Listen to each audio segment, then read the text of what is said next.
AEW is starting to get a reputation for being a home of WWE rejects, although not to the degree that TNA has had that reputation. The wrestlers who fit this category have not exactly been treated or delivered the results in the bipolar manner that the TNA equivalents have had. There's a much broader spectrum of successes and failures, some on the company's shoulders and some on the wrestler's shoulders, and I'm here to rank them from worst to best. Quick mention, Billy Gunn, Jerry Lynn, Colt Cabana, Ivelisse, Awesome Kong, and Lance Archer are not included for having times in WWE that are too short, or for having roles in AEW that are relatively insignificant. Now, before I start the rankings, I need to establish some quirks of AEW system, who should likely get some of the blame for the angles, and why that still barely matters. According to Jack Always Stoned Evans, AEW operates in a manner where wrestlers pitch their own angles, characters, and storylines to act out in. If there's enough there that they like, they'll help set it up, and you're more likely to get approved if you can provide more details. This doesn't necessarily mean that nothing is from the upper management. The Dark Order specifically has been credited to the Young Bucks. It just means that most wrestlers have some control over who they are and what they do. So if a wrestler isn't being booked consistently, that technically means that the wrestler has nothing for themselves. A strange idea to say out loud. Now, to counter this, remember that Perry Saturn has many fans of his time in WCW who derided the period where he wore a dress to the ring. They weren't a fan of how one of their boys wasn't being presented in a way that best showcased his flashy moves. Perry Saturn has also gone on record as saying that the dress was his idea. But this doesn't change what was wrong. Their boy wasn't being used right. Just because the damage is self-inflicted doesn't mean it hurts any less. Anyway, on to the countdown. Number 21, Miro. I don't know if there's a gimmickier or cringier attempt at a gamer character than this. He is a childish, derivative stereotype of a man-child. Too much of what defines Miro is at odds with the over-theatrical nature of pro wrestling, as anything that is done has to be done with huge props that Rosie can see. It says something that his time has been so short in the company, and yet he's already seen as maybe the worst thing so far? Even flops like the Dark Order pre-Brodie and Luther have had some semblance of fans. Thankfully, I think he can salvage this by toning down the character into taunts and moves and wrestling house matches, which he was always good at. Unfortunately, as he is right now, Miro is the worst ex-WWE guy in AEW. Number 20. Matt Hardy. Maybe the absolute worst timing in the history of wrestling. Returning to WWE when he couldn't use the broken gimmick, not being able to showcase the world he built once he could, debuting in AEW the first week of the pandemic era, only for the style of the match he innovated to become overdone by every company who wanted to compensate for no crowds. Seemingly, this has led to him trying to go back to what made him and his brother so famous, only to be a victim of extremely bad management and panic reactions. Matt Hardy's presence has been a bit of a wake-up call to AEW about their segment planning and emergency medical treatment, and hopefully they'll get their heads in order in this aspect.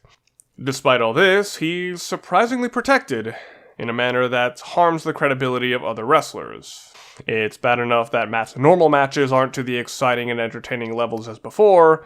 It's even worse that he's being booked above younger wrestlers who've already proven their value against others.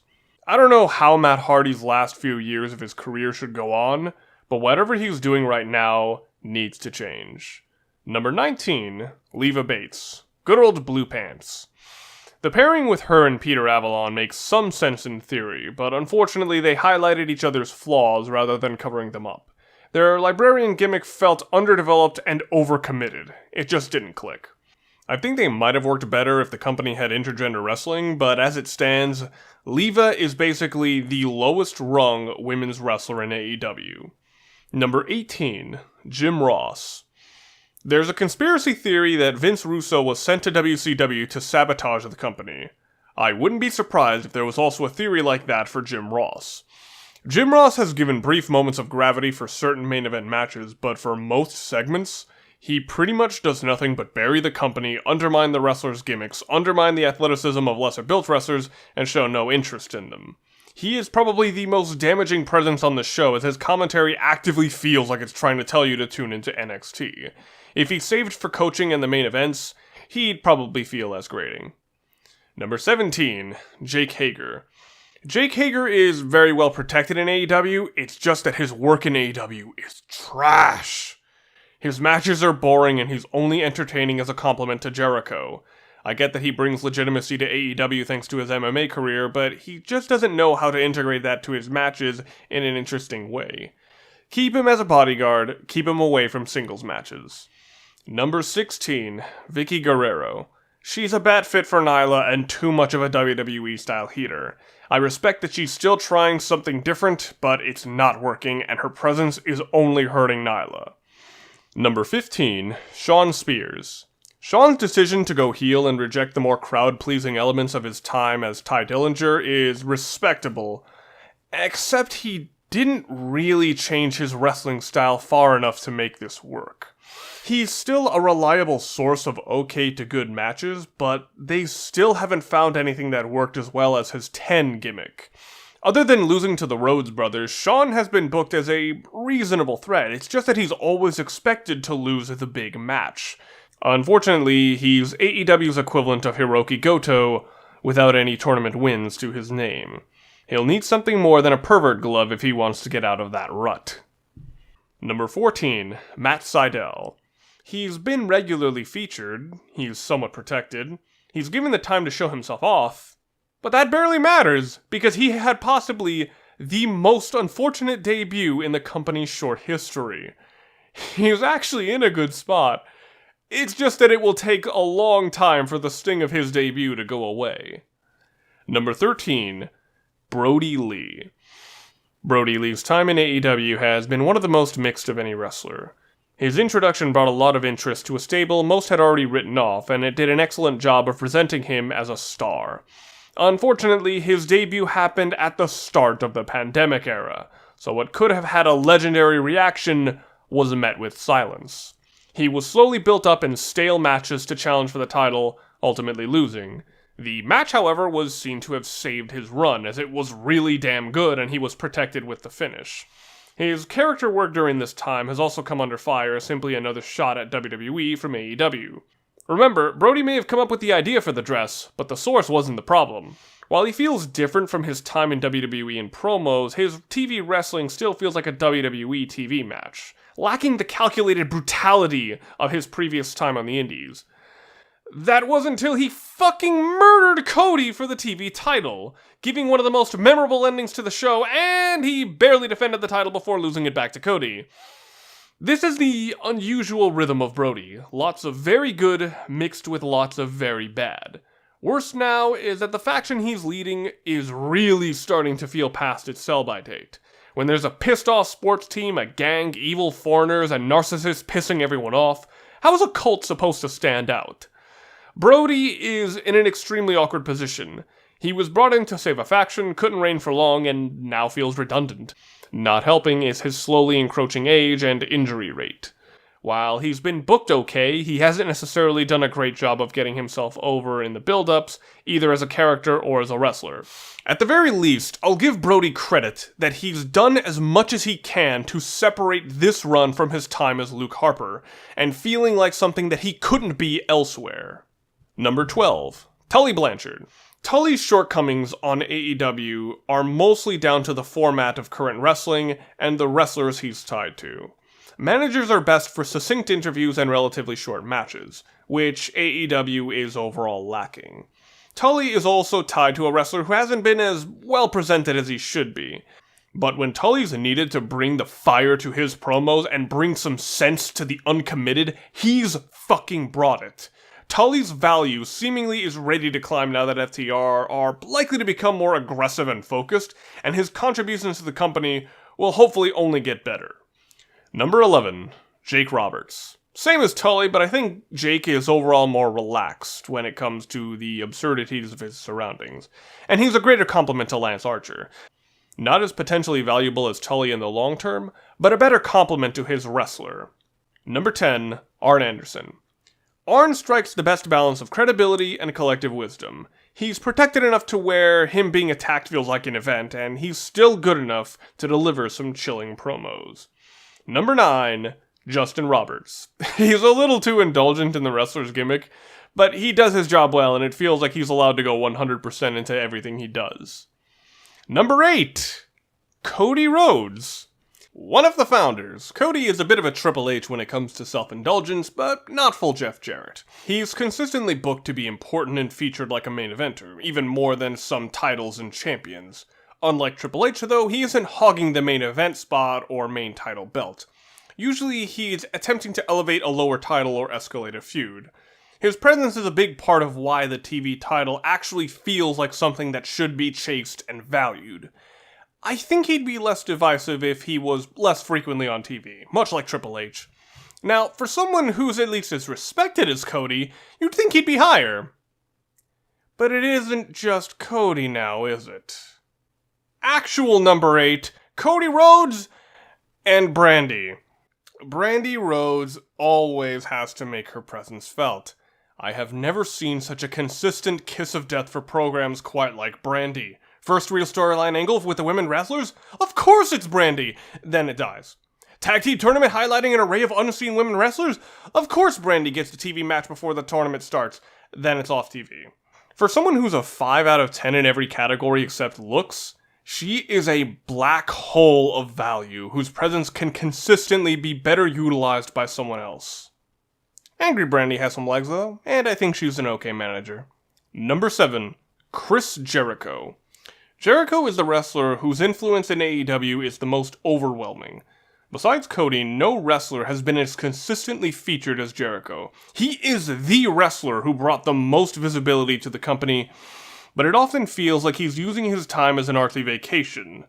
Even before the beginning, Jericho was placed in a prominent position across Kenny Omega, a match that placed a great deal of eyes on New Japan Pro Wrestling.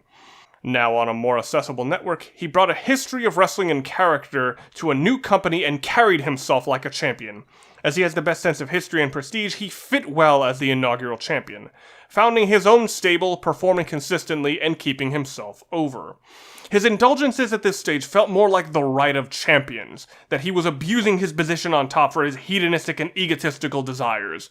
While a lot of what he did during this time felt a bit too WWE, it still worked for the chaotic balance of style that earlier AEW was.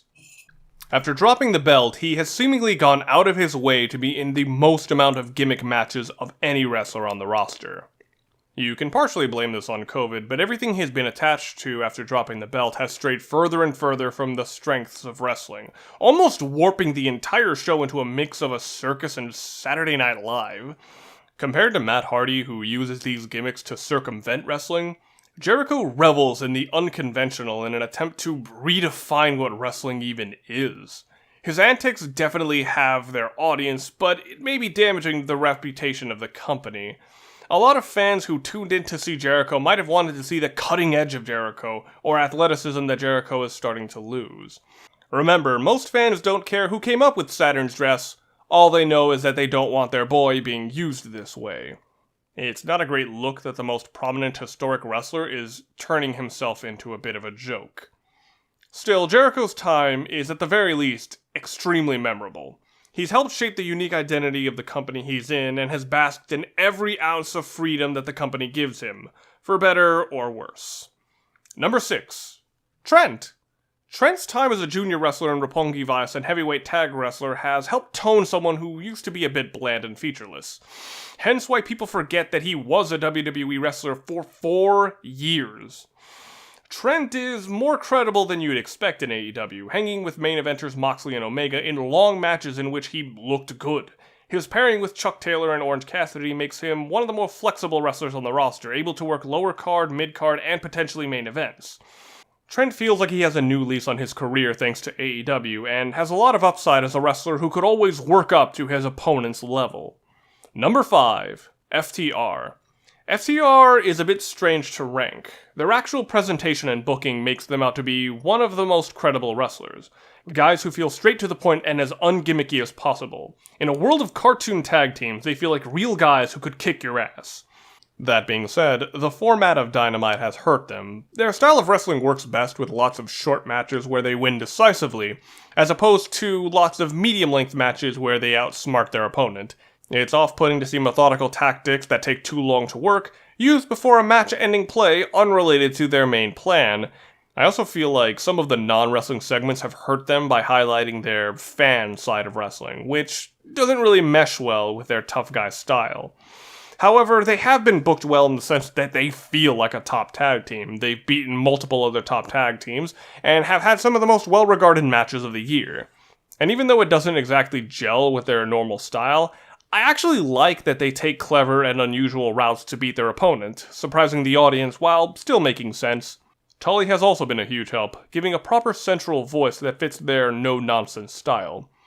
Their time in AEW has been more harshly criticized than I think it deserves. It hasn't been the perfect resurrection that everyone was expecting, but they hardly feel like afterthoughts in this company. Number 4, Dustin Rhodes. Dustin is the ideal veteran on the way out wrestler. His matches are consistently strong without much risk, and he knows how to bring out the best in the wrestlers he faces. He is shockingly athletic for his age and one of the best sellers of the company. With his excellent debut against his own brother at Double or Nothing, Dustin has shown that even at his age, he can always bring out the emotion. While he is a wrestler whose value has a ceiling, as he's never booked to be a main event level threat, he has an invaluable spot in this company's mid-card. Number 3, Taz. Yes! I know, I saw it! After a poorly received run in TNA as a commentator, I was not expecting Taz to have a career resurrection as good as the one he's had. His mix of goofy humor and serious move analysis fits nicely into AEW style, and I've been surprised with how well he meshes with Tony Schiavone and Excalibur. He's also expanded into a manager and stable leader. Team Taz has a different feel to it than the other stables, feeling closer to a sports team than others, even having some match endings closer to sports matches. While Taz's stable has not been booked as strongly as it likely should have been, he works tremendously as a voice of intensity and credible logic to the wrestlers who surround him. Number 2, Pac. Pac is only number 2 because the pandemic caused him to lose out on most of his time available on Dynamite. But everything they've ever put him in, he's delivered. Matches against Darby, Hangman, Moxley, and Kenny have been consistently the highlights of Dynamite. Pac's value isn't simply what he's consistently good at, but also how he fills so many gaps in AEW's appeal.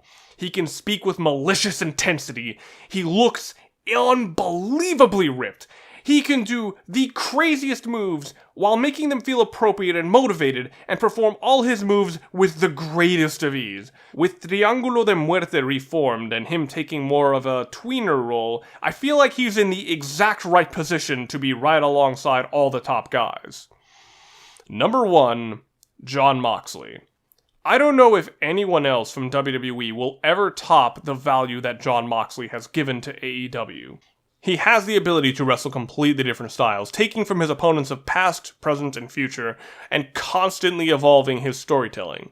While I'd say Jon Moxley's average work is not as good as Pac's, his flexibility and adaptability to unusual circumstances is unmatched. His mix of credible wrestling and promos mixed with brutal hardcore trappings and goofy showmanship is unlike anyone else on the roster. AEW may be a company that lets its wrestlers do too much or stray too far away from what works, but Moxley's consistent delivery is the indication of how good these wrestlers can be when they stop being passengers and they finally get to take the wheel.